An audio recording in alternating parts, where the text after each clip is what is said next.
Hello everyone, আসসালামু আলাইকুম। আপনারা কেমন আছেন? নিশ্চয়ই ভালো আছেন।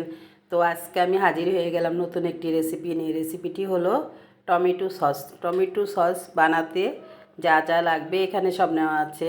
এই তো লাল লাল 5 কেজি টমেটো নিয়েছি। এখানে টমেটোগুলো সবকে ধুয়ে কেটে রেখেছি। এখন একটা প্যান বসিয়ে দিয়েছি আগে থেকে চুলায়। এখন আস্তে আস্তে করে টমেটোগুলো প্যানের ভিতরে ছেড়ে দিচ্ছি। দেখতেই তো পাচ্ছেন, টমেটো সস বাসায় বানিয়ে খেলে খুব ভালো হয়। আর বাইরের কেনা টমেটো সস হয়তো বা কম করে টমেটো দেওয়া হয়। আমরা তো বাসায় বানালে অনেকটি টমেটো দেওয়া হয়, তারা কী দিয়ে কী বানায় তা তো বলতে পারি না। তারপরও আপনার চেষ্টা করবেন সবসময় বাসায় টমেটো সস বানিয়ে খাওয়ার জন্য। এই তো রসুন দিয়ে দিলাম, হালকা একটু লবণ দিয়ে দিলাম। এখন এটাকে পানি অল্প একটু পানি দিয়ে সিদ্ধ করে নেব। আর একটু শুকনা মরিচ দিয়ে দিলাম 7-8টা। এখন আমি নেড়ে চেড়ে উপর থেকে নিচে, নিচে থেকে উপরে উঠিয়ে নেড়ে চেড়ে নিচ্ছি। এটা সিদ্ধ করে ভালোভাবে নিতে হবে, নতুবা ব্লেন্ডার করার সময় ব্লেন্ডারটা ভালো হবে না। এটা আবার ব্লেন্ডার করতে হবে। এই টমেটো সস দিয়ে আপনারা যে কোনো ধরনের খাবার খেতে পারেন। Pizza, burger, vegetable roll, chicken roll, সব ধরনের খাবার এই টমেটো সস দিয়ে খাওয়া যায়। মাংসতেই টমেটো সসটা দেওয়া যায়। এই তো আমার প্রায় সিদ্ধ হয়ে এসেছে টমেটোটা। এই তো দেখুন কি সুন্দর সিদ্ধ হয়ে কমে অল্প একটু হয়ে গেছে। এখন আমি নেড়ে চেড়ে এটাকে নামিয়ে নিব। এটা অনেকবার আমি ঢেকে ঢেকে সিদ্ধ করে নিয়েছি, প্রায় আধা ঘন্টা লেগেছে। এই তো আমার সিদ্ধ করা হয়ে গেছে। এখন আমি ব্লেন্ড করে নিয়েছি। ব্লেন্ডের পরে আমি এখন বাটিতে ঢেলে নিলাম। একদম মিহি করে ব্লেন্ড করেছি। এখন আর ছাকার প্রয়োজন হবে না। দেখুন কি সুন্দর মিহি হয়েছে। অনেকে ছেঁকে নেয়, আবার অনেকে ছাঁকে না। তো আমি ভাবলাম এত মিহি করার পর আর ছাকার প্রয়োজন নেই, তাই আমি এই টমেটোটা আর ছাঁকলাম না। এখন না ছেঁকে আরেকটা পাত্র চুলায় বসিয়ে দিয়েছি। এখন আমি এই টমেটোর ব্লেন্ডটা বসিয়ে দিলাম। দেখতেই তো পাচ্ছেন কি সুন্দর হয়েছে। একদম কোনো দানা দানা কোনো কিচ্ছু নেই। আমি আস্তে আস্তে করে সব নেড়ে চেড়ে সুন্দর করে নিচ্ছি। এখন এটার ভিতরে আমি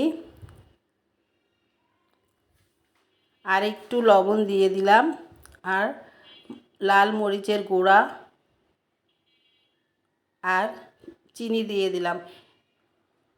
দেখতেই তো পাচ্ছেন, একটু চিনি না দিলে এটার ফ্লেভারটা ভালো আসবে না, তাই এটার ভিতরে চিনি দিতে হয়।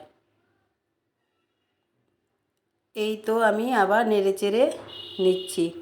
দেখতেই তো পাচ্ছেন।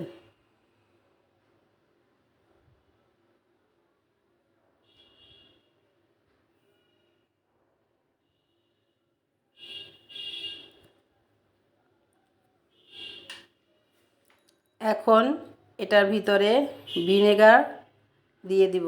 এই তো আমি ভিনেগারগুলো ঘুরিয়ে দিয়ে দিলাম। দিয়ে আবার একবার নেড়ে নিচ্ছি।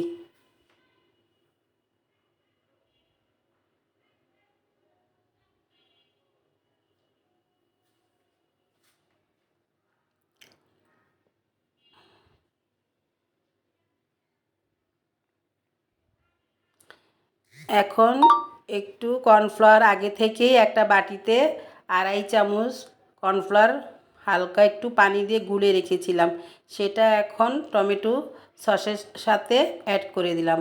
এই তো এখন আবার নেড়ে চেড়ে নিচ্ছি। এই তো দেখুন কি সুন্দর ঘন হয়ে গেছে, ঘনত্বটা কত সুন্দর হয়ে গেছে।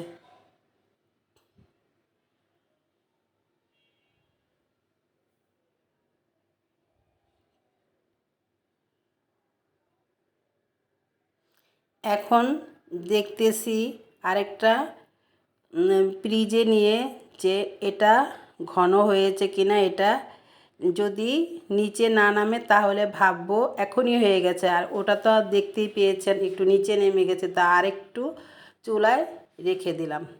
এই তো এখন শেষে চিনি ফ্লেক্স দিয়ে নেড়ে চেড়ে সসটা নামিয়ে নিব। আমার সসটা রেডি হয়ে গেছে। এভাবে বাসায় আপনারা ট্রাই করে দেখতে পারেন। এখন তো টমেটোর দাম কমে এসেছে।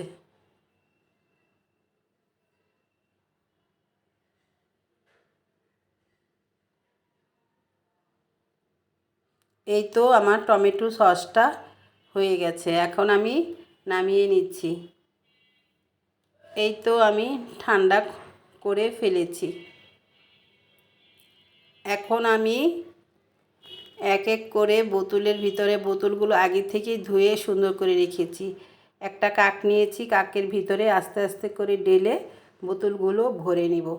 দর্শক, আমার এই টমেটো সসের রেসিপিটি যদি আপনাদের ভালো লেগে থাকে তাহলে অবশ্যই একটা লাইক দিবেন এবং কমেন্টস করে জানাবেন টমেটো সসটা কেমন হয়েছে, এবং একটা সাবস্ক্রাইব করে দিবেন। যারা করেছেন তাদের অনেক ধন্যবাদ, যারা করেননি তারা এক্ষুনি একটা সাবস্ক্রাইব করে দেবেন।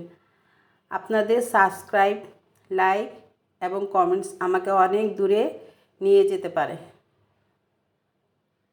এই তো আমার টমেটো সসটা বানানো হয়ে গেছে। আল্লাহ হাফেজ।